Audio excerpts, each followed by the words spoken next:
In the aftermath, the names of the 15 victims are slowly being released, with each name heartbreaking stories of lives well lived and abruptly cut short. Lisa Davies reports. The faces of some of the fallen, killed in cold blood, just for being Jewish. The victims' age ranges are from as young as 10 to 87. A devastating fact. These photos show little Matilda Britvin, her face painted, playing in the petting zoo, just before she was gunned down. So I didn't know that yesterday. Those are photos, those are the last photos of her. Those are photos from the being in the park, which I don't know if that's a appropriate thing to be using on the news, but that's what they're using. It's confronting, if nothing else. In front of her 6-year-old sister. Her parents' anguish captured. Her aunt says they'll never recover. A happy kid. You know, some kids, they may be shy, they may be afraid of you or something. She was open heart. Everywhere she goes, she was like a sun. The oldest to die, 87-year-old Holocaust survivor Alexander Kleitman. He was slaughtered in front of his wife of 55-odd years. His widow searched desperately to find him after he was slain. I feel horrible. I have no husband. I don't know where is his body. Nobody can give me any answer. 78-year-old Tabor Whiteson was shielding his friend when he was shot dead.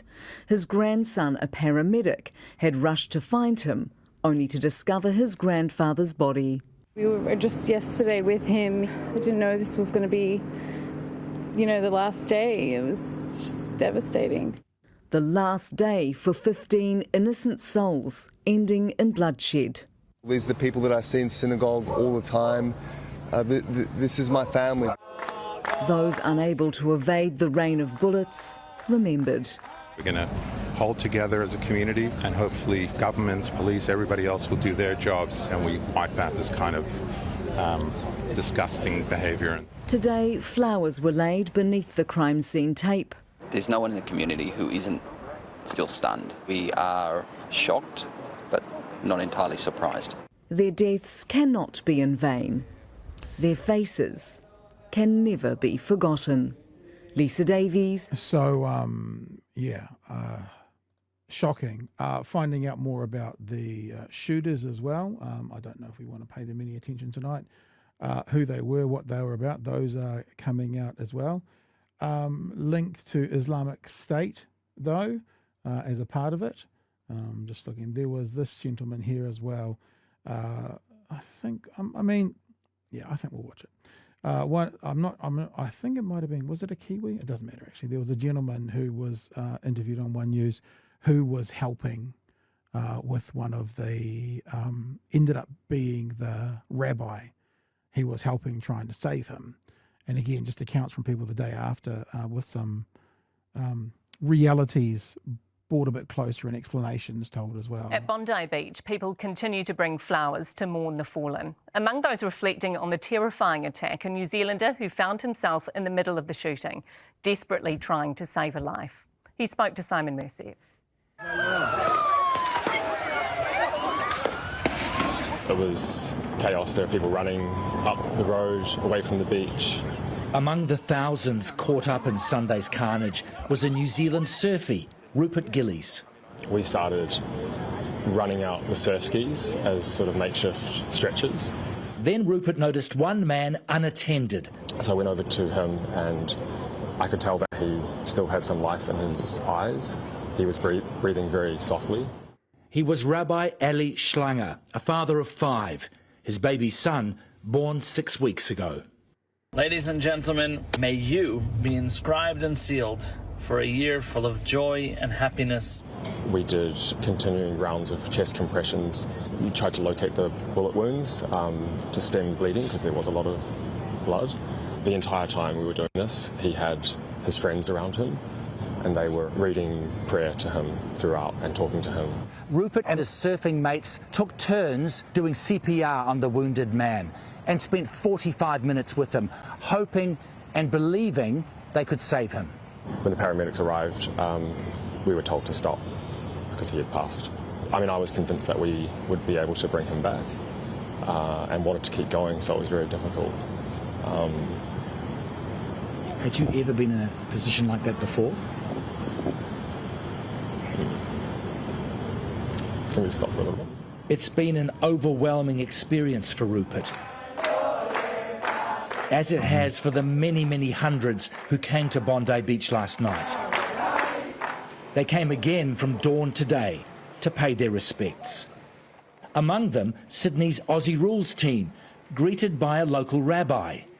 He told us fighting anti-Semitism should not be left to politicians alone. This has to come from grassroots, from mothers and fathers and children and parents looking into the eyes of a child and saying, evil anti-Semitism has no place in our society. Rupert too hopes peace returns to his adopted home. I just hope that we can all come together in Bondi and, in Sydney and everywhere else. And I hope that the focus remains on supporting the victims and their families. Yeah, so pretty horrific. Eyewitness testimony. What do you add, Joey? The last couple of years has really hardened my heart, I think, and all the way through that piece. I have seen so many videos from the Ukraine and from Gaza of kids dealing with shit that kids shouldn't have to deal with, dead parents, horrific wounds, all of that stuff. And I would hope that people can see those same parallels, that we can debate the whys and wherefores. Like even in our chat here, there's someone sort of going, hey, look, we don't know it's an anti-Semitic attack. I think we do. I think it's very clear that it is. But just hang on. This is the information that we have here, that it was a crowded beach and this was very much targeted at an organised celebration for a Jewish holiday. It is an anti-Semitic attack. And right? Listen, like we said last night, there's an observation which actually echoes all of this. When you watch the gunmen on that bridge, they're only focused on one area. Yeah. They've got a 360-degree view. And one of the reasons they got taken out in the end was the police officer was able to not really even sneak, he did, but sneak up behind them, get behind a tree and take them out. Why? They weren't looking over there to check who were coming from. They weren't shooting it. They were only shooting in one direction. Yeah. And the direction they were shooting at was the Jewish community, and they were shooting at them because they were Jewish. It is the dictionary definition of anti-Semitism. So I have absolutely no problems saying that this was an anti-Semitic attack, a racially and religiously motivated attack on another religion. And look, we can draw lines saying, it's come out of what's happened in Gaza. I think that would be very clear, but unless this guy has a manifesto or they tell what he was going through his fucking head when he did it.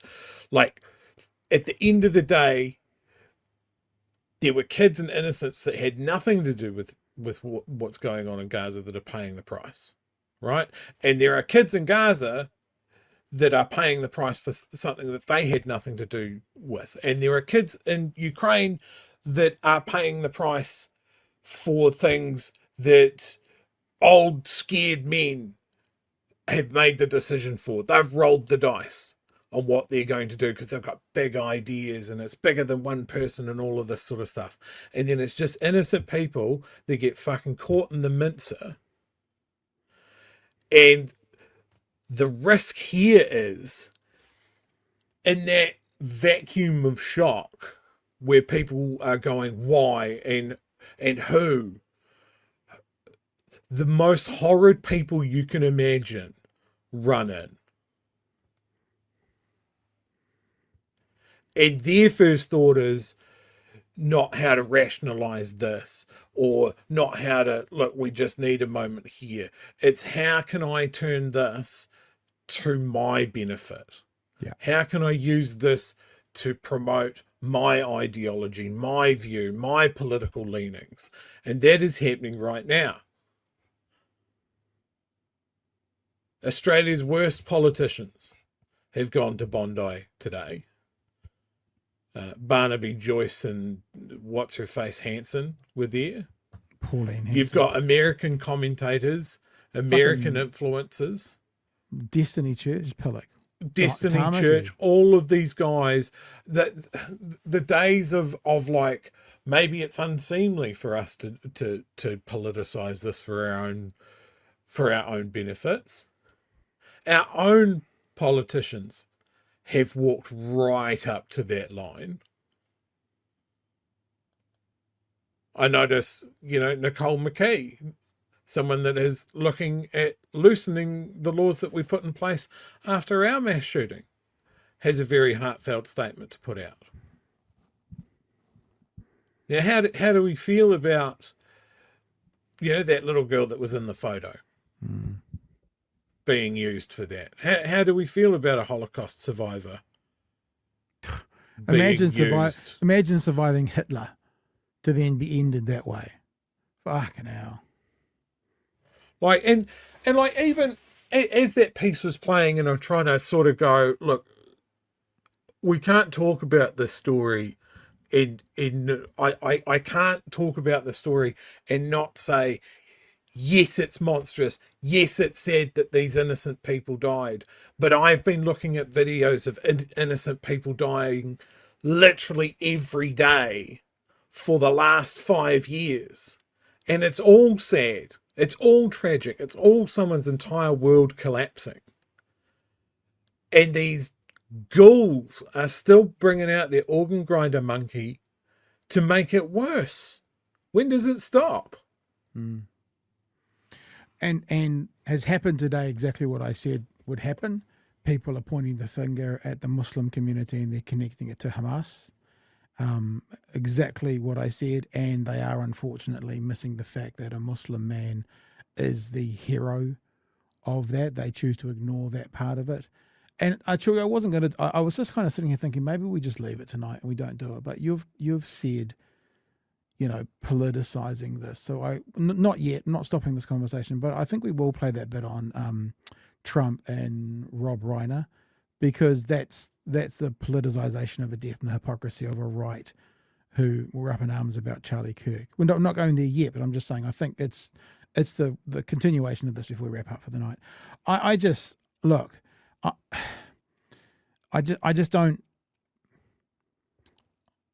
The guy who is now seen as the hero of, there were other people. Footage came out today of, I think, a couple who were the first to get shot, an elderly couple, and they actually tried to attack the guys with the guns when they got out of the car. Saw that. And they were the first to die. The story of the 78-year-old that was protecting a friend and he died. I'm not suggesting we take anything away from the guy who disarmed the shooter. Amazing, great story. But he's not the only hero in this. There are others who are heroic in this, and some of them paid with it with their lives. I don't know how I feel about a GoFundMe raising $2 million for that man. One part of me thinks, he is a hero, but another part of me thinks, I hope some of that money goes to the family of the guy who covered his friend and ended up dying, protecting his friend, a hero that doesn't have the ability to now receive a donation from someone. I don't know. It's just all fucked up. And the other thing that annoyed me today a lot was people, and we've all heard this, people talking in America about, banning the guns didn't stop a mass shooting, to which all the Australians have gone, you realise this is the first in 30 years. So what the banning of the guns, so let's work this through. The banning of the guns after Port Arthur is attributed to stopping mass shootings for the next 30 years. Your solution is not banning the guns after Port Arthur, and then likely mass shootings continuing. You're saying that's a better result because one happened today than not at all. And of course, the other thing that a lot of Australians are saying today is if we hadn't have banned those semi-automatic weapons, imagine how many more dozens and dozens and dozens of people would have been shot.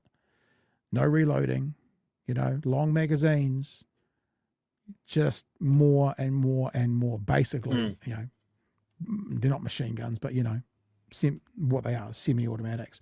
And finally, I think you mentioned this last night, Chewy, I'm not throwing shade at Nicole McKee only in this instance because I haven't seen what she's had to say about this, but these two shooters were the poster child for the gun lobbyists. They had legally owned guns. They had them stored correctly. They did everything right. They had the license. These guys, the day before the shooting, were the poster children, the poster childs for the gun lobby about responsible gun owners. So I don't want to hear this. It's not guns that kill people. It's people who kill people. People with guns are far more dangerous at killing people than people without guns. And the solution is not as simple as, good guy with a gun, bad guy with a gun. In fact, good guy without a gun was the one who disarmed the bad guy with the gun this time. It's just there's so much going on. There's so much bullshit going on around the place. But it does feel like we're able to compartmentalize the American bullshit over there because there is a conversation happening on this side of the world. And I do wonder again, a conversation that I think you mentioned last night, it'll be interesting to see if anything, this does anything to New Zealand legislation as well. Sorry, go to it. I think as far as the American experience, commenting on what's going over here in Australia, just put a fucking dome over top of America, right? Like you don't know what you're talking about. You have no helpful input here at all. Stay in your fucking lane. Yep.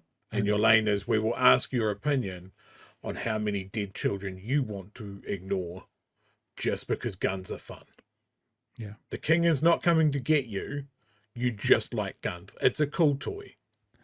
It's the Jim Jeffries routine, isn't it? Just be honest. I like guns. Be honest. It's a faultless argument. And look, talking of Jim Jeffries, because every time there is a shooting in America, the Jim Jeffries bit about mass shootings does the rounds again and again and again, because it's fucking timeless. And he gets tagged in all of those. And he was... I don't think the echoes of the gunshots had faded from the air in Bondi before people were memeing him and tagging him in it with a picture of him on stage, and I'm paraphrasing the words that they put on it, but like, Australia doesn't have gun shootings. Oh no, crikey. Can you imagine what an absolutely cooked brain you have to do that? You can go to Jim Jeffries' Facebook page and see his reaction to that. The man is furious and heartbroken about this.